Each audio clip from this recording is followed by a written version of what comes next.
అది ఈశాన్య భారతాన్ని తర్వాత తర్వాత ఉత్తర బెంగాల్ని కలిపేటటువంటి ప్రాంతం. అది ఆ ప్రాంతాన్ని వీళ్ళు యూటీ చేయాలనుకుంటున్నారు, యూనియన్ టెరిటరీ చేయాలనుకుంటున్నారు.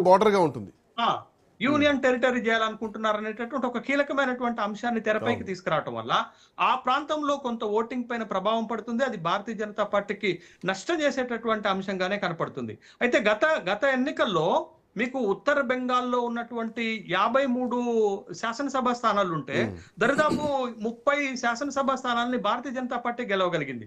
బట్ ఈసారి ఆ బలాన్ని అక్కడ ఉత్తర బెంగాల్లో నిలబెట్టుకుంటున్నప్పుడు కూడా దక్షిణ బెంగాల్లో తర్వాత ఉత్తర 24 పరగణ జిల్లాలు, దక్షిణ పరగణ జిల్లాలు, ఈ ప్రాంతాల్లో భారతీయ జనతా పార్టీ పెద్దగా పుంజుకోలేదు. అంటే అధికారంలోకి వచ్చే అంత స్థాయిలో పుంజుకోలేదు. కానీ భారతీయ జనతా పార్టీకి అక్కడ ఈసారి ఓటింగ్ శాతం కానీ తర్వాత శాసనసభ స్థానాలు కానీ పెరిగేటటువంటి అవకాశాలు ఉన్నప్పటికీ బట్ అధికారంలోకి వచ్చేటటువంటి స్థాయిలో భారతీయ జనతా పార్టీ లేదనేటటువంటి అంశాలే మనకి చాలా స్పష్టంగా కనపడుతున్నాయి. ఫైనల్ గా భారతీయ జనతా పార్టీ ఇక్కడ ఈసారి గత ఎన్నికల్లో 77 శాసనసభ స్థానాలు గెలిస్తే ఈసారి 70 నుంచి 100 శాసనసభ స్థానాలు గెలుచుకునేటటువంటి అవకాశాలు స్పష్టంగా కనపడుతున్నాయి.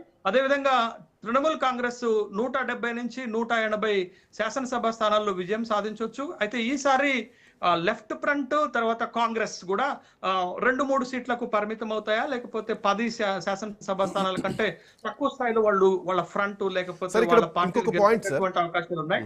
ఇంకో కీలకమైన అంశం శ్రీకాంత్, ఈసారి కాంగ్రెస్ పార్టీ 294 నియోజకవర్గాల్లో పోటీ చేస్తుంది. ఇది కూడా టీఎంసీకి కలిసి వస్తుంది.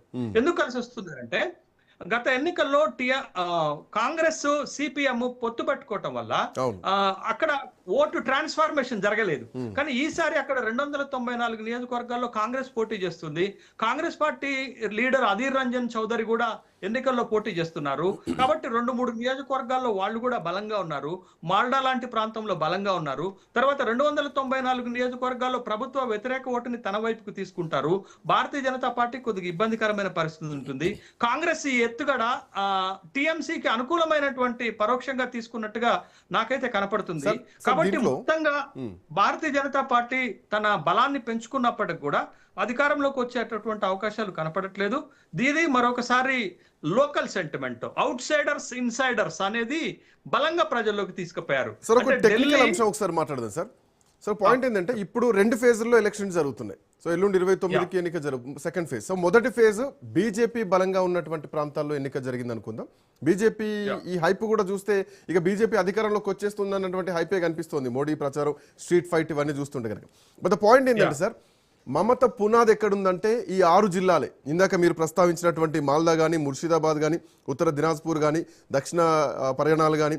సో ఈ 24 పరగణాలు ఏవో ఇవే మమతా బెనర్జీకి, టీఎంసీకి అత్యంత బలమైనటువంటి పునాదులు. ఎందుకంటే గతంలో వామపక్షాలు 34 ఏళ్ల పాటు పాలిస్తే ముస్లిం మైనార్టీలంతా కూడా ఎర్ర జెండాకే ఆ రోజు మద్దతు ఇచ్చారు. ఆ తర్వాత మళ్ళీ దీదీకి మద్దతు ఇచ్చారు. సో ఇప్పుడు వాళ్ళు అదే స్టాండ్తో ఉన్నారా? భారతీయ జనతా పార్టీ వైపు మొగ్గు చూపడానికి ఈ ప్రచారాలు ఏమైనా పనికొస్తాయా? దీదీ సెంటిమెంట్ ఎంతవరకు వర్కౌట్ అవుతుంది అనుకోవాలా?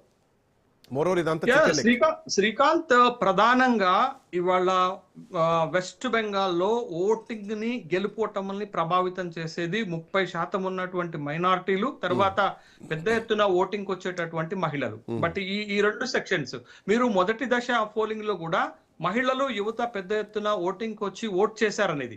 మహిళలు ఓట్ బ్యాంక్ దీదీకి చాలా సాలిడ్ గా ఉంటుంది. గత 3 సార్లు దీదీ గెలిచింది అంటే మహిళా ఓట్ బ్యాంక్ మద్దతుతోటే గెలిచింది. బట్ గత 3 సార్లు బెంగాల్లో దీదీ గెలిచింది అంటే మైనార్టీల మద్దతుతోటే గెలిచింది. బట్ ఈసారి ఉన్నటువంటి ఒక ప్రొజెక్షన్స్, ఒక పొలిటికల్ ఎనాలిసిస్ ఏంటి అంటే ముస్లిం ఓట్లలో కొంత మార్పు వచ్చింది అనేది. బట్ అది ఎన్నికలకు ముందు ఆ పరిణామం కనపడ్డా. అందుకే అమిత్ షా ఒక స్లోగన్ తీసుకున్నాడు. అమిత్ షా మొదటి దశ ఎన్నికలు అయిపోయిన తర్వాత చాలా అగ్రెసివ్ గా ప్రచారం చేస్తున్నారు. ఆ అగ్రెసివ్నెస్ కూడా మమతా బెనర్జీకి కలిసి వచ్చేటటువంటి అంశంగా మారింది. ఏంటి అని అంటే ఏ దీదీ ఏ మమత అనేటటువంటి మాట వాడాడు. బట్ దీది అనేది చిన్నగా మాట్లాడినా ఏ మమత అనేటటువంటి ఒక వర్డ్ స్లిప్ అవటం వల్ల అమిత్ షా అది చాలా తృణమూల్ కాంగ్రెస్ ప్రజల్లోకి తీసుకుపోయింది. చూసారా ఢిల్లీ ఎంత అజమాయిషి చేస్తుందో, ఎంత నిరంకుశంగా వ్యవహరిస్తుందో, ఒక మహిళలు ఎంత అసభ్యంగా మాట్లాడుతున్నారు, ఏ మమత అని అంటున్నారు. రేపు బెంగాల్లో అధికారంలోకి వస్తే బెంగాలీల ఆత్మగౌరవాన్ని దెబ్బతీస్తారు అనేటటువంటి అంశాన్ని ప్రజల్లోకి తీసుకుపోతున్నారు. కాబట్టి ఇక్కడ మీకు ఓటింగ్ ని ప్రభావితం చేసే 3 వర్గాలు, 1 మహిళలు, 2 మైనార్టీలు, 3 యువత. బట్ యువత ఓటింగ్ లో స్ప్లిట్ ఉన్నప్పటికీ కూడా మీకు మైనార్టీ ఓటింగ్ తర్వాత మహిళా ఓటింగ్ మరొకసారి మమతా బెనర్జీ వైపే నిలబడ్డట్టుగా కనపడుతుంది.